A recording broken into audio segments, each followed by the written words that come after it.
a lot of people say, well, I don't want to lose control and I want to give up secrets and I don't want to be Yeah. hypnotized. Well, the thing is, you're already hypnotized.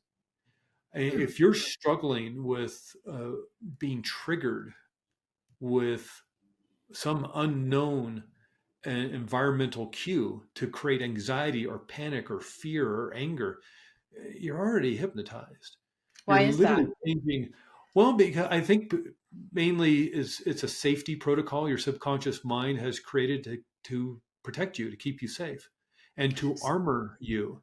Oh, and the feeling states of anxiety, the feeling state of anger, the feeling state of fear, it's a warning signal that there's danger. So if somebody pulls a fire alarm in a building, the sirens are going to go off, the strobe lights are going off, warning everybody that there's danger, you need to get to safety. Well, we also have a warning system. So when your subconscious mind picks up some sort of threat in your external environment, whether real or imagined, Hmm.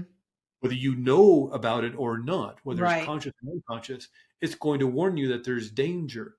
And that warning signal is the feeling state within your body. Your mind is trying to get your attention by turning up the volume on anxiety or anger or fear or overwhelming worry. And if we listen to it, then we can uh, keep ourselves safe, keep ourselves protected. But sometimes if we're not listening or we're ignoring it, Hmm. the volume gets turned up. And one of the big issues around the trauma and the hurt and the pain and the anxiety that we're feeling or the anger or the fear that we're feeling is that what you practice, you get better at. Oh, yes. And, So true. and of course, we know that if you've ever learned a musical instrument, you learned how to play Hmm. guitar, violin, or piano, or you've learned dance, or you've learned martial arts. You don't get a black belt on your first day of martial arts class. True.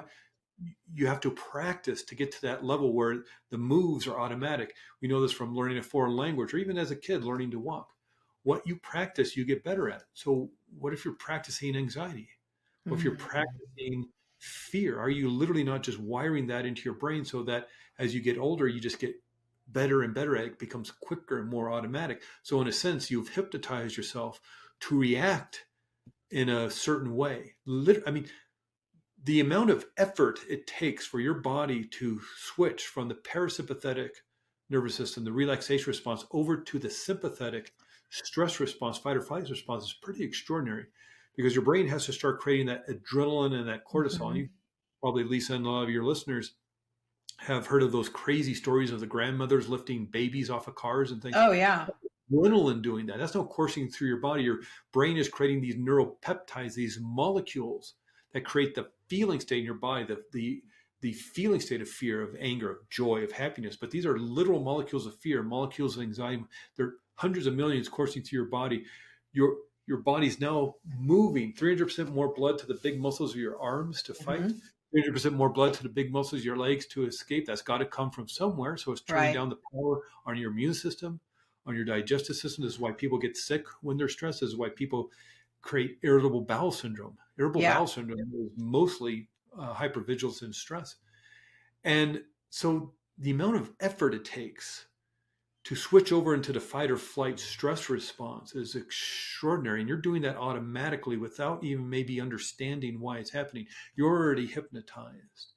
And more than likely, you're using the instructions that you set up as a child. Yes. And maybe the best thing for you to do as a child was to keep yourself small, to hide. Maybe that was the best thing you could have done as a child to keep yourself safe and protected in a home that was abusive Hmm. or a situation at school or whatever the situation was. The best thing as a child you could have done is make yourself small, hide your light, hide. But Hmm. that's not going to work when you're an adult. Yeah. But if you haven't changed the instructions, why would anything change? Right. It's computer code. If Yeah. you're creating accounting software for your business and you put in there 2 + 2 = 5, well, it doesn't matter how much you type on your keyboard or slam the keyboard with your fist out of frustration or go talk to your friend and vent about how frustrating it is that your computer program is telling you 2 + 2 = 5, or take a Sharpie, take a marker and write on your computer screen 2 + 2 = 4. It's not until you go into that computer code, find the issue, There's, oh, two plus, well, that's weird. And then you can amend it, erase it, edit it, whatever you need to do. And then write in two plus two equals four, press save, and now your equations equal out. And that's what therapeutic hypnosis helps you do. I'm not here to fix anybody. Uh, And Decode. hypnotherapy in of itself doesn't fix anybody. You fix yourself. Right. What Dr. Irving Kirsch he defines hypnotherapy as a non-deceptive placebo.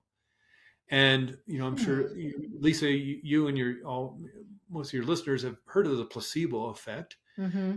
Whenever there's any sort of research going on, let's say a pharmaceutical company is doing research on high blood pressure medication, they have to have the control group who is taking the sugar pill, taking the fake medicine, because they know mind will heal the body. They Hmm. have to literally account for that in their Yeah. research. And so they're tricking you into healing yourself. Here's the pill. It looks exactly like the real medication, only there's no healing value in it. There's no healing potential in it because they're trying to trick you into healing yourself. So if they're doing Hmm. this high blood pressure medication trial, 30% of the people in the getting the sugar pill get better. That means 30% are healing themselves through mind. Mm-hmm. So let's say 40% that are getting the real medication get better. Well, they have to subtract 30% now because maybe they're getting healed through their own mind as well. So really only 10% Wow. got better. And that's good enough for them. They'll put it on the market at $50 a pill. But nobody's showing anybody how to, well, yeah, but more people got better through mind than taking that actual medication. But there's no huge $1 billion windfall in showing people how to. Exactly. You can't patent somebody's mind. You can't copyright somebody's subconscious mind or healing potential. Yep. So it's like, but we can make a pill, and insurance will cover that. Yeah. And so it gets frustrating because you have the ability to do this. Everybody does.